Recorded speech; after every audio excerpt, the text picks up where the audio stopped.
Morning to all of you. You are welcome to CR international online study system. आज 12/8/7 में political science English medium के अंदर 18 मई का assignment जाना है, असाइनमेंट नंबर 24।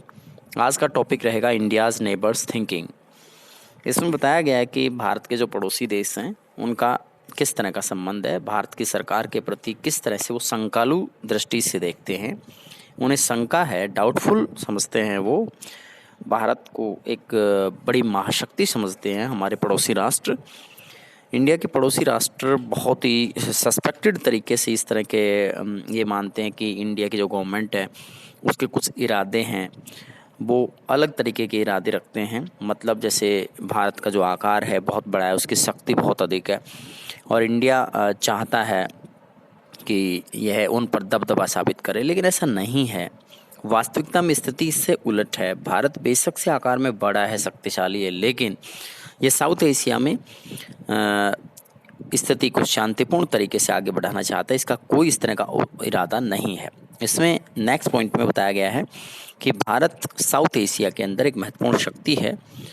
उसकी बाउंड्री लगभग दक्षिण एशिया के सभी महत्वपूर्ण क्षेत्रों के साथ लगती है और प्रत्येक क्षेत्र के साथ कुछ ना कुछ समस्याएं इनके पड़ोसी के देशों के साथ में रहती हैं, लेकिन भारत का इरादा हमेशा ही शांतिपूर्ण तरीके से इन समस्याओं का समाधान ढूंढने का रहा है।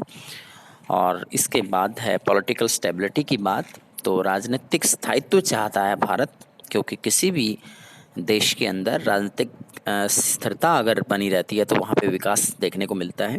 अगर राजनीतिक अस्थिरता बनी रहेगी तो वहाँ पे ना तो प्रोग्रेस होगी, ना ही उस क्षेत्र का विकास होगा। इसलिए ज़रूरी हो जाता है कि वहाँ राजनीतिक रूप से स्थिरता बनी रहे और इससे एक तो शक्ति बढ़ाने में भी फ़ायदा मिलता है और क्षेत्र के अंदर प्रभाव भी बढ़ता है।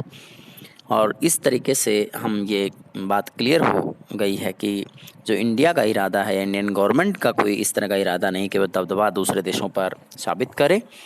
और इसका मतलब भारत हमेशा ही अपने पड़ोसी राष्ट्रों के साथ अच्छे और मधुरतापूर्ण संबंध साबित करना चाहता है और एक अच्छा पड़ोसी साबित होकर दिखाता है।